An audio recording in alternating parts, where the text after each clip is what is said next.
They say you are what you eat, so I don't eat chicken feet. But I love me some of Grandma's pickled beets. Well, cut it up, put it in the pan, throw it over your shoulder and see where it lands right here in Farmer's Kitchen. Maters, taters, beans and corn, the cows in the barn and the sheep's been shorn, kids in the barnyard chasing Grandpa's chicken. Spices, slices, cuts and dices, gonna slash your grocery prices right here in Farmer's Kitchen.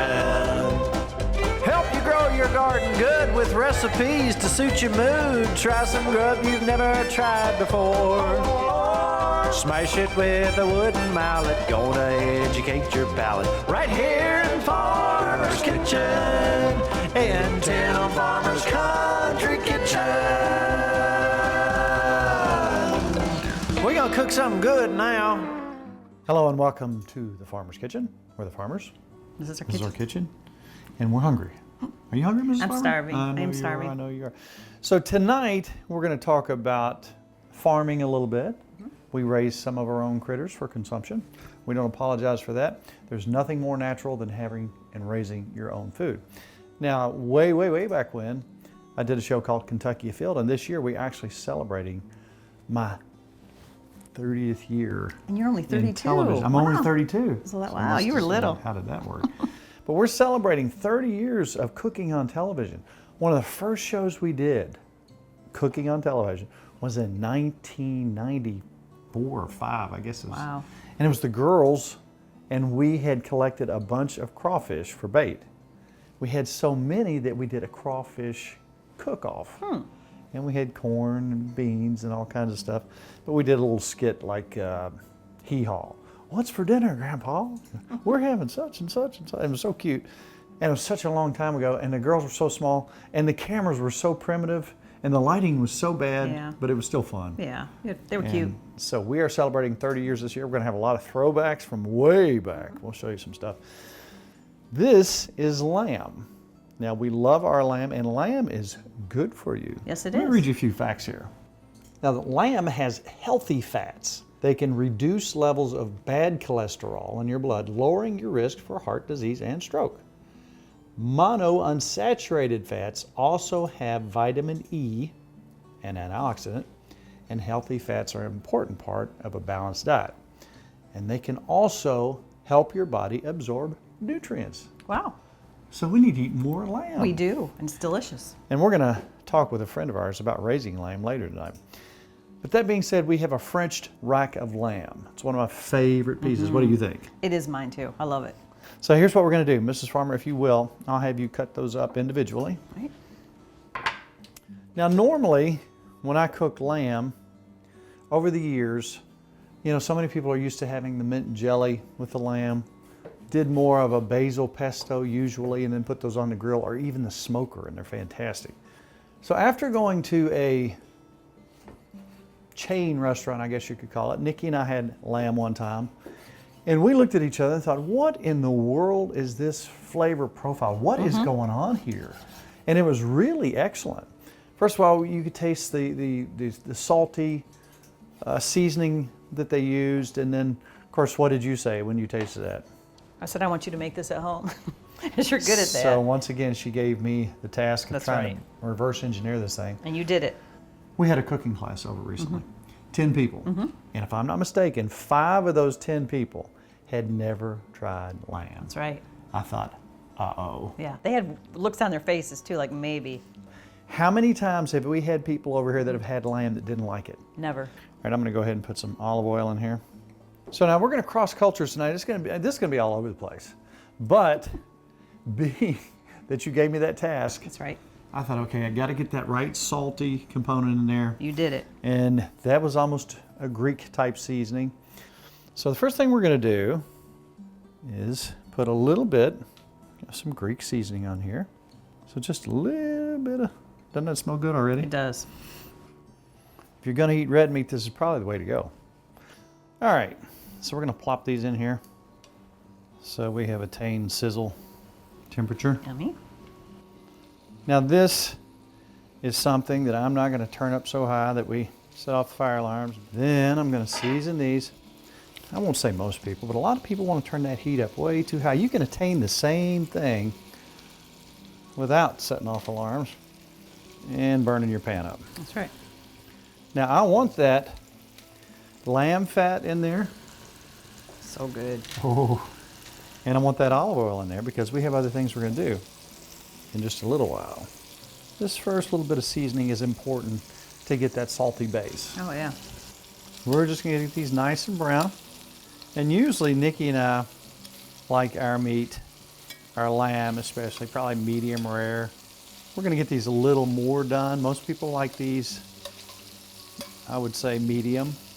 The other day at the class, everybody at the table said it was the best meat that they had ever had. They loved it. And Ed Yeah. had never had lamb. Yeah. I'm so happy to see those smiling faces. I love people to try new things. So if you're hesitant, maybe the doctor says, hey, I don't want you eating so much steak. Get some lamb. Check some lamb out. It's becoming more and more available. And as you drive up and down the highways, you'll see a lot more sheep out than you used to in Kentucky. So again, you see, I'm not in any hurry.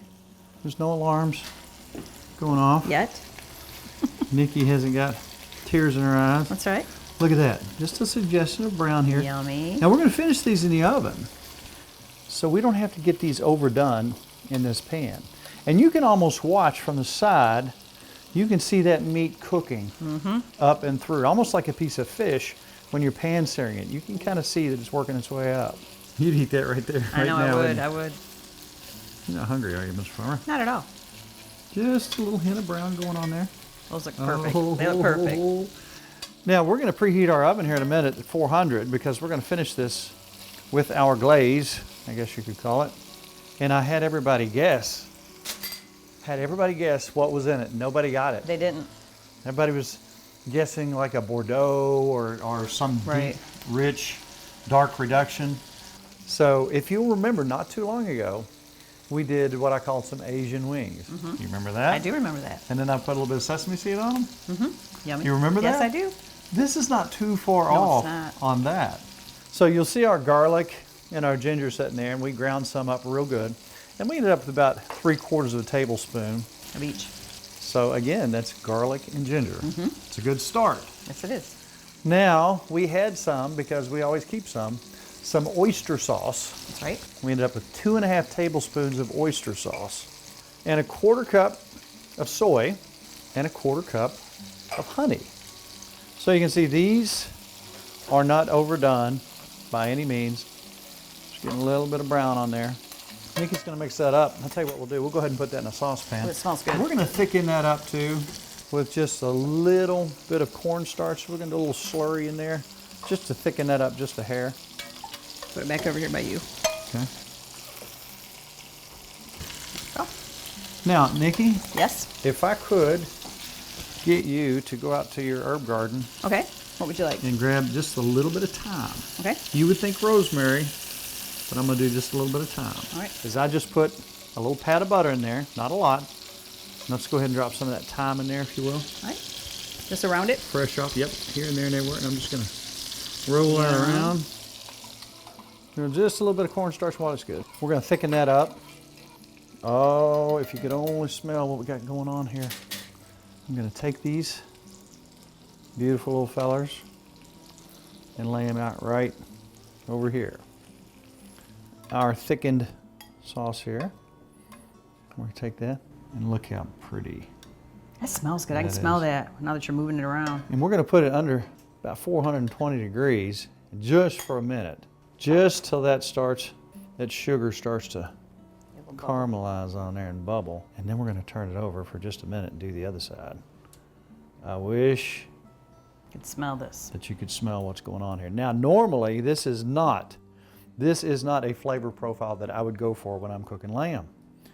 But experimentation, Now it's your new favorite, isn't it? well, I tell you what, to take 5 people who've never had lamb and Make for them all them, love it. each and every one of them to say it's some of the best meat they've ever had, let's go ahead and pop that in.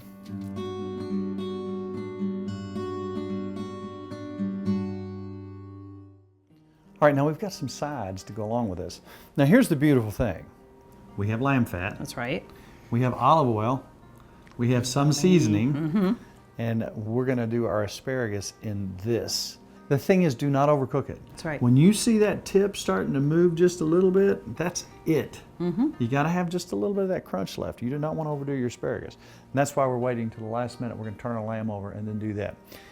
Another thing that we found with this type of dish, and I'm gonna let you talk about what you do, the sneaky approach you have with your potatoes that's just fantastic. The potatoes. Well, I've already made mashed potatoes, and I had a little butter in them. But if we put a little sour cream and a little horseradish, it gives it a great flavor. You almost don't need gravy. Maybe just a little of your sauce on it makes it amazing. And the horseradish, even if you don't like horseradish, Right.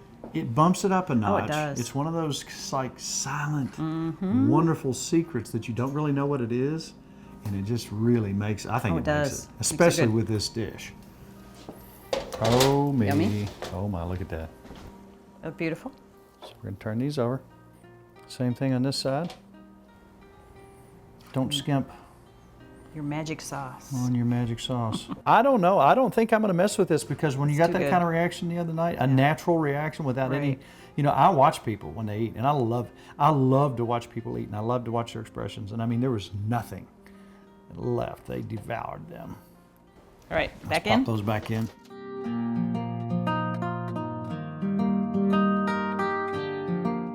Now we've got our middle pan up and running again. Also, over the years, you struggle to find things that kids will eat. Gotta kind of make stuff up. That's right. And not too long ago, we had the grandkids over, and we thought, how can we get them to eat some carrots? Good vegetables. Well, they won't Right. eat carrots, but they'll eat carrots. You came up with carrots. I'll show you what carrots are real quick. All right, Miss Farmer, if you'll knock a hide off these carrots right here. Since we know we've got about an hour and a half to burn, we'll plan accordingly. So we're gonna boil these carrots to make the perfect side for chicken and dumplings. And healthy. We're eating carrots. Not the way we're eating it. That's right. And I'm gonna take these carrots out and carefully cut them the proper size. Now, if you wanted to, you could use canned carrots, but we're doing everything fresh tonight. And we're gonna make sweet, to me, the perfect side for chicken and dumplings with some sweet carrots. And there's ways to sweeten them up. You can have them without anything. You can put a little butter on them, but we're gonna make an old family recipe that I discovered a few years ago.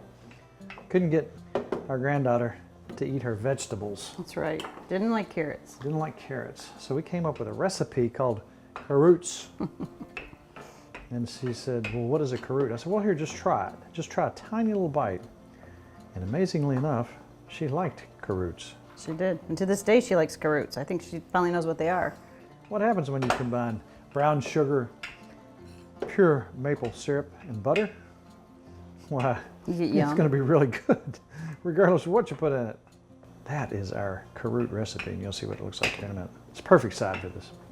I've got a low heat on my carrots. Oh, excuse me, my carrots. Carrots. That's right. I'm going to put me some butter in there. I'd have put half a stick to a stick. I'm going to take some brown sugar, and I'm just putting equal parts. I'm not sure how much I'm putting here. Let's say a tablespoon and a half apiece. I'd say that's a quarter cup. I think. And here's the 100% pure maple syrup. What is the ingredient? The ingredient, you notice I said ingredient, to pure maple syrup, Mrs. Farmer. Maple syrup. Syrup. It is sap Oh, just sap. from okay. a tree, from a maple tree. Okay, that's true. That's all there is. And well, let's just show you some footage here. Here's some trees that we tapped, the maple tree. Here is the large amount of sap that we got from the tree. We did get a lot. Then you take this and you cook it down and you reduce it down and you reduce it down and you reduce it down.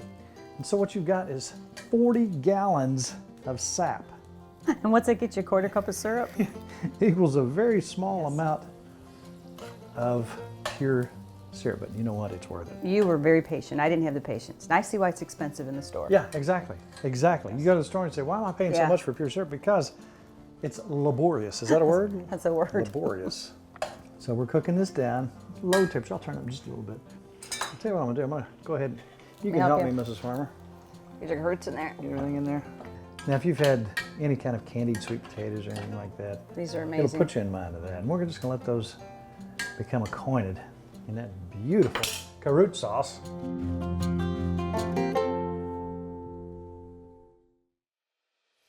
All right, tonight in the background, you don't know it because he's very quiet. Our buddy Jim Hopper is here doing some photography. So if you see some of our stuff on Facebook, it's more than likely to be done by him. If it's good, if it's marginal, it's me. You do not want to overdo your asparagus. When you start to see that tip moving, it is done. Cannot overdo that. And that's what it should look like.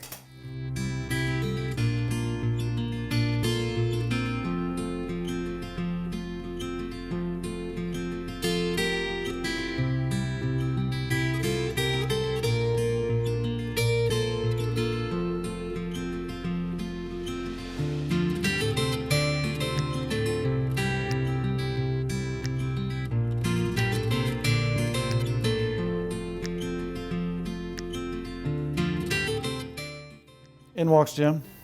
See this reaction here. Now he was raised on lamb, so he's a lamb guy. You just converted me to a food photographer. See, I love it. It's like a musician likes it when people like his music. This is the same thing. Unbelievable. Well, let's let Jim take that out over there. You can eat on the side, and Nikki, you got to try it. So what do you give it on a scale of 1 to 10? About 12. Yes. About 12. Yes.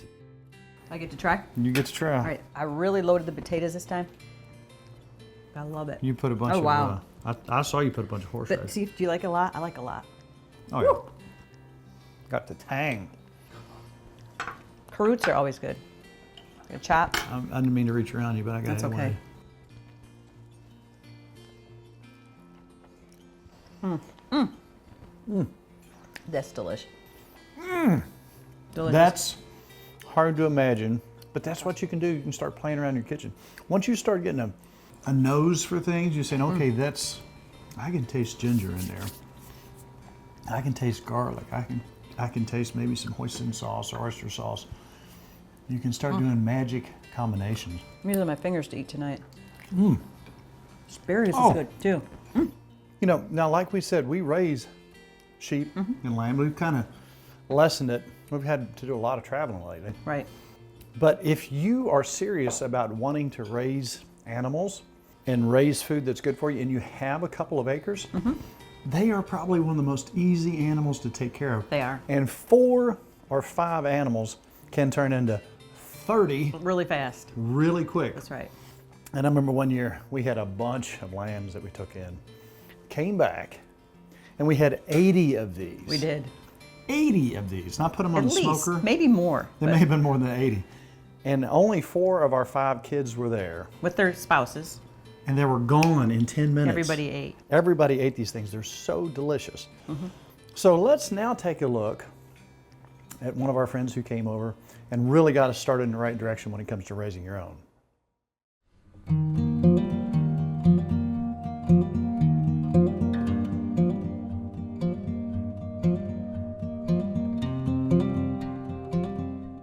Bobby Grider is back. Now we Yes, sir. talked a while back.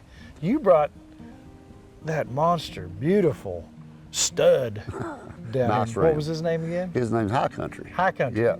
Now we tried the rent-a-ram thing, and by golly, it worked. Yeah, it works. So, what do you think about seeing his offspring standing over here? I like his offspring. I expected him to see about like this, but I wanted to ask you, is that an improvement maybe to what you were used to having? Oh, I won't say double, But but at least a third. Yeah. Right now at this That's point. good. Yeah, if not more. that's good. And that's what it's supposed to be, you know, selective breeding and stuff like that. If people be selective when they breed, Right. they'll improve their flock. So what I wanted you for is because this year I had way more rams than I had ewes. I only had 1 ewe. Right, So I got to figure out what I want to eat at least one, right. and I want you to look at these and tell me what you came up with by looking at what we got over here. Well, we've been looking down here for a few minutes, and as far as if you just want to keep a stud ram, maybe for yourself, Right. I would definitely like he's laying down now actually, but the big white one over there. Yeah. If you look at him, he's got it going on. He's got a good bone structure. He's level on top. That's always a plus. And he's got some length to him. And he's got some depth to him from top from the backbone to his belly line. Right. I wouldn't let him get out of my grasp. I'd keep him. He's going to be the main dude around Yep. here. I keep him for a stud ram because he's got some good genetics. You got good ewes. They're good ewes, obviously, because they raise some big lambs. Mm-hmm.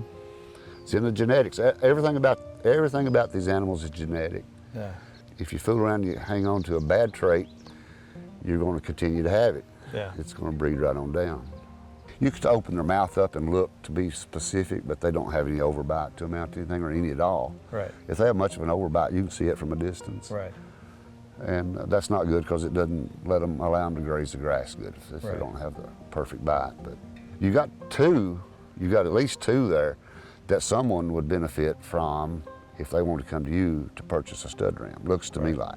The markings are good. They're too. beautiful, yeah, and a lot of people like the markings, and they look good, look really good. You got one that's probably freezer bait, you know, I'd probably want to make a meal out of him. Yeah, and that's kind of what I'm thinking. Maybe two. Those two. Maybe two, those yeah. two right there. Yeah. Well, what do you think, though? What do you give me on a grade on this and what I got going over here? Oh, Give me an A plus. A plus. I was thinking A, you know, and that leaves room for improvement. There you go. There So you go. I'll take your A. Okay, yeah. Then that way leaves Did you some hear me room for- begging for A plus? know That's it. One A pitiful. plus. That's pitiful, isn't Yeah. it? You got an A. Maybe next That's time pretty I'll get good. A plus. That's pretty good. Now I'll we ta- need to I'll work take on A that A. plus.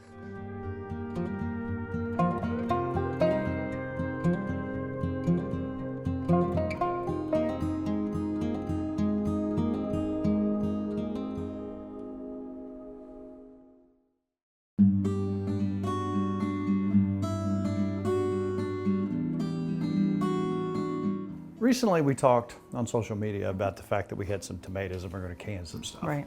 One thing that you and I really like is any sort of pasta, but it's so nice to have your own marinara sauce with what you want and the measurements that you want, Already and have that made. taste. There's no lining in the can that's bleeding chemicals Right. out. We know exactly what we've got. So we also canned just some tomatoes. We did a hot bath on those. Mrs. Farmer, if you will, talk me through the process and let's talk about our recipe. And this is what I like in my marinara sauce. Right. We'll give you our ingredients, top secret. That's right. And then we'll let you, if you like to follow that. Again, I'm still on a fennel kick, so there's That's some of right. that. All right, well, we started with 10 pounds of tomatoes that we got from Mac because we didn't even have that. Thank That's you, a Mac. lot of tomatoes from Mac, that's right.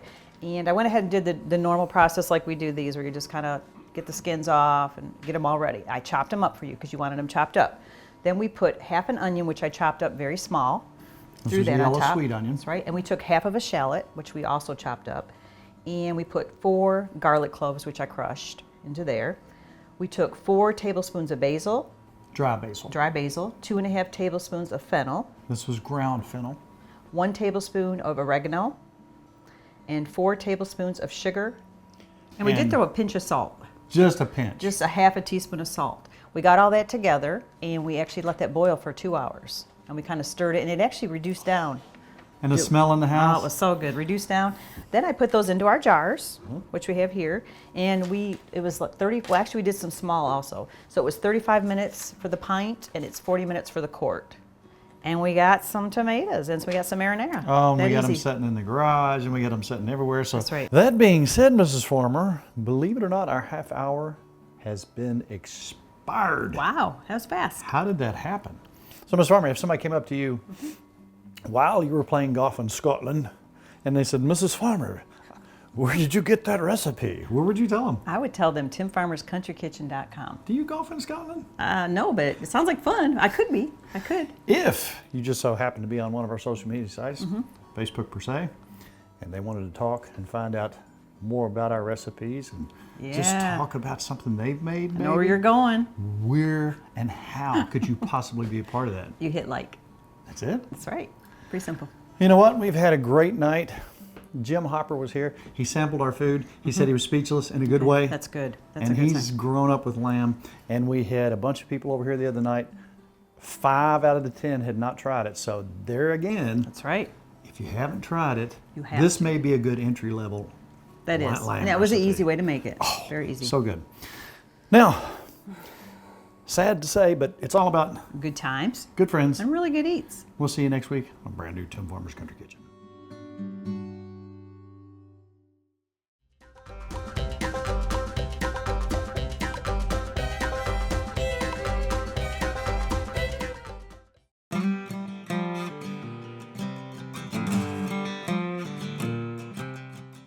We have been catering for a lot of years, and I wanted everything to have a specific taste.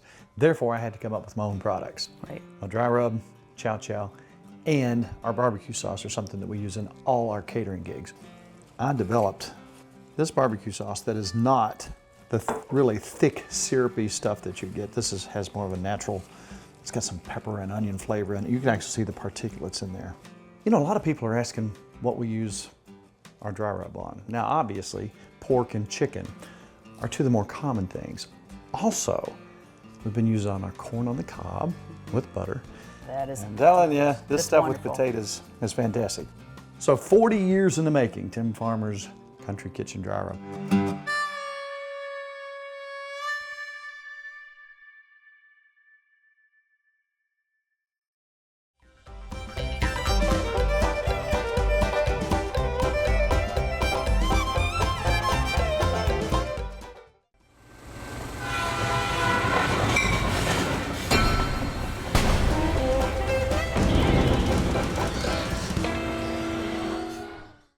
Funding for Tim Farmer's Country Kitchen is brought to you by Emerson Farms Country Store. Something for every member of the family. Ephraim McDowell Medical Center in Danville, Kentucky. Gulf Coast Connection. Seafood straight from the Gulf to you. The Spine Center of Central Kentucky. Wilderness Road Hospitality, Stanford, Kentucky. Visit Frankfort, Kentucky's spirited capital city.